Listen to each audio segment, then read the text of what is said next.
Hey, good morning, you guys. Got a patient in just a few minutes, but I wanted to take a moment to answer a question regarding nutrient deficiencies. So a lot of you guys go to either a functional medicine doctor or maybe just a regular MD or possibly even a DO.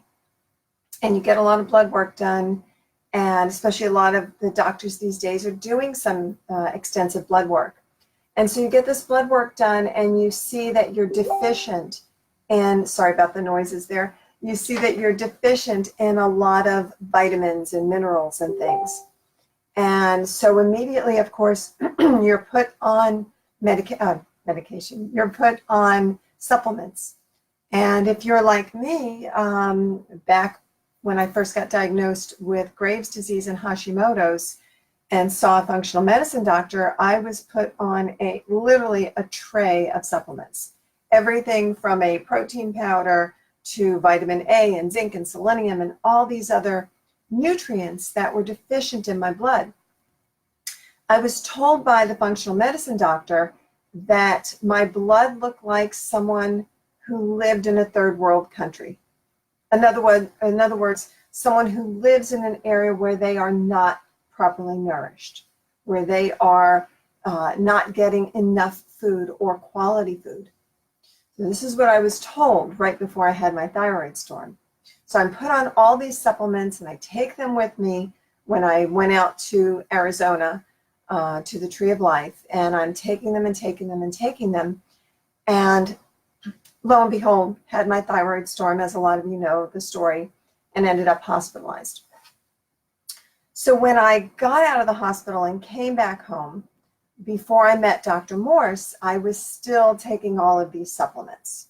So now I'm on medication and all of these supplements because my blood is completely deficient of nutrition. Well, when I met Dr. Morse, he said to me, "You don't need these." And he said, "These are isolated nutrients," meaning that they isolate a nutrient from the whole. Right? If you're eating a whole piece of fruit, if you're eating a whole orange, yes, you're getting vitamin C, but you're getting many, many, many other nutrients with it that have a very balanced and synergistic way of coming into the body and acting in the body. Okay, so, and don't forget the sugar that your cells need and the hydration from that fruit. But the question becomes, and I've heard people say, what about our soil that is so deficient in nutrients? Well, we hear that. And certainly, if you went to a pristine part of the Amazon rainforest, you would probably find a papaya that's got more dense nutrients than one grown in my backyard. Probably. That doesn't mean that the one grown in my backyard isn't still capable of sustaining my health in a very, very powerful way. Okay, maybe I have to eat 1.5 papayas to get that same thing from an Amazon papaya. I don't know. However, the key factor, even more so than am I consuming enough nutrients in this meal or in my day or in my week, the key factor is, are you absorbing it? Are you absorbing it? Are you capable? Is your gut capable, specifically your small intestine, is it capable of absorbing the nutrients that you need? Okay, so what do I mean by that? Well, if you live in a house and you have a sink and you have a drain in your sink, maybe it's in your bathroom, maybe it's in your kitchen. If you ever undo that pipe underneath the sink, that trap, what are you going to find? Well, in your bathroom, you're going to find it plugged up or layered on the inside of that pipe. Maybe it's got soap, maybe it's got hair, maybe it's got all the oils from the things that you use, the lotions you put on your skin, the things you put on your face, and then you wash your hands. Over time, that layers the inside of that pipe. In your kitchen, the same thing. If you cook with oil, if you cook with fat, that's going to layer the inside of that pipe. So originally that pipe was this big and now it's this big, that opening within the pipe, right? Well, that's what happens in your gut. The analogy I like to use is, think about having an avocado, a fresh avocado that you're going to squish in your hand. It's going to be all goopy in your hand. And in the other hand, I'm going to pour avocado oil. Whole food, isolate. Something pulled from the original. Okay, so now we're going to tell you, go near the sink, no soap, just water, and no rubbing your hands together, and rinse that off and see which one gets clean easier and quicker. It's going to be the avocado, not the oil. Okay, so let's take that inside, internally. You eat, you swallow. Your stomach starts to use stomach acids and motility to break down that food. It's a not the first step of digestion. First step of digestion is, of course, chewing. But now your body breaks this down. It becomes a sticky paste. Well, it shouldn't be sticky. It becomes a paste called chyme. And that chyme now moves into the small intestine. The small intestine is where the magic happens. It's where we absorb nutrition, literally through the walls of the small intestine. Many of you have heard me talk about the screen on a window, that screen allows air to flow almost 100% freely through. Well, your small intestine is a screen, teeny, teeny, tiny holes. And so nutrients, once they break down through digestion to one molecule in size, will start to pass through the wall of the small intestine. The small intestine is wrapped in blood vessels.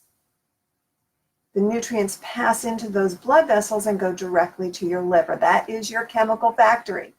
Your liver takes everything and converts it to whatever the body needs. It's amazing and perfect. That is, if we have a healthy liver. Now the nutrients get processed and now sent out through the bloodstream. You guys remember what the blood is, right? Anyone out there want to answer? Come on, Chris, you want to answer that for me? Or Julie? Okay. The bloodstream is the kitchen. It's what delivers the nutrients to the cells. But it cannot do that if absorption is hindered. If you're eating tons of avocado oil and no avocados, if you're frying foods, if you're eating peanut butter, if you're eating bread, if you're eating grains, you start to clog up that drain pipe. And so now you go and you get blood work. And it says you're deficient in this and that, and you start taking them. Great. When do you stop?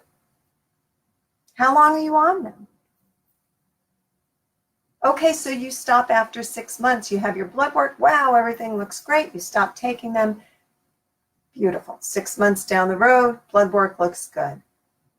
Now you go another 3, 4, 5, 6 months, and you get your blood work done again because you're feeling a little sluggish or jittery or tired or muscle cramps or any number of symptoms.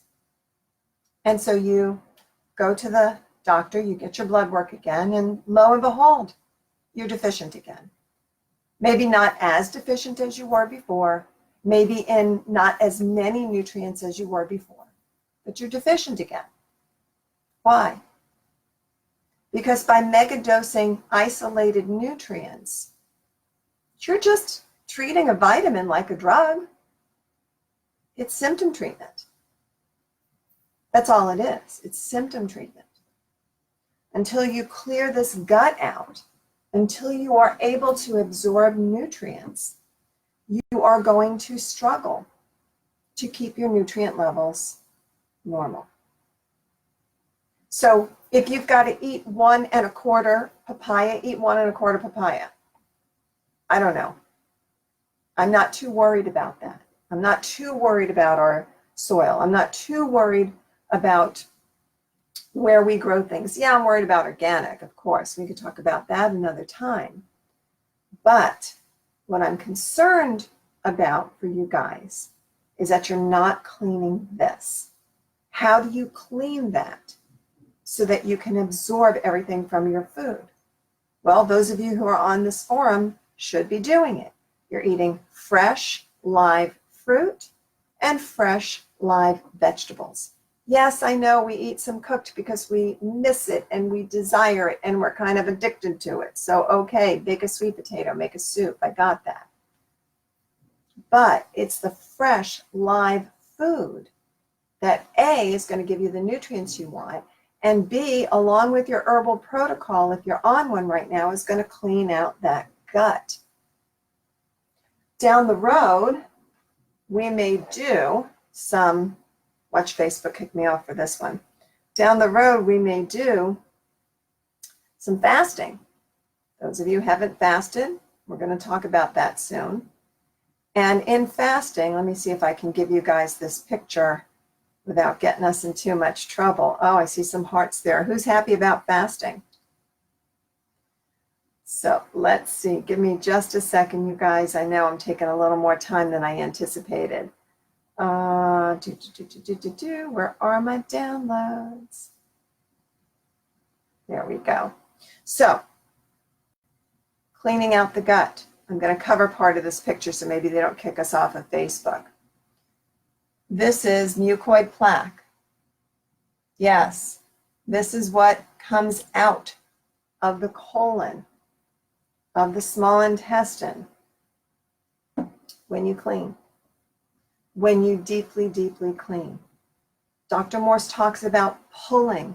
What does that mean? Astringent foods, lemons, limes, citrus, berries. These pull on the lymphatic system. You know, when you cut a lemon in your kitchen and you already start to salivate, that's the power of nature. You're already pulling on the lymph. That's pulling out mucus and waste, cellular metabolic waste, acid waste. So those fruits are part of the big picture of cleansing your body. And down the road, as I said, we're going to get into some fasting.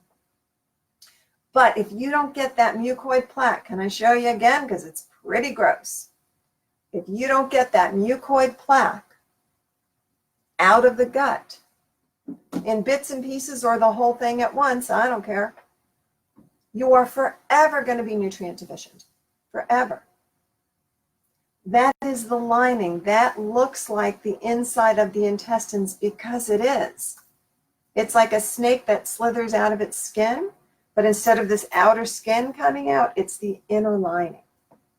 So let's dig deep, you guys. Don't hold back. Let's dig deep. Do your raw as much as possible. Make a smoothie if you have to. Astringent foods, berries are in here, oranges are in here. Lemons, limes, use these. Use these a lot. Use your herbs if you're on a protocol. If you're not and you need to be on a protocol, you know where to find me. But in the meantime, I hope that answers your questions about nutrient deficiency. I got to get to work. Love you guys. Take care.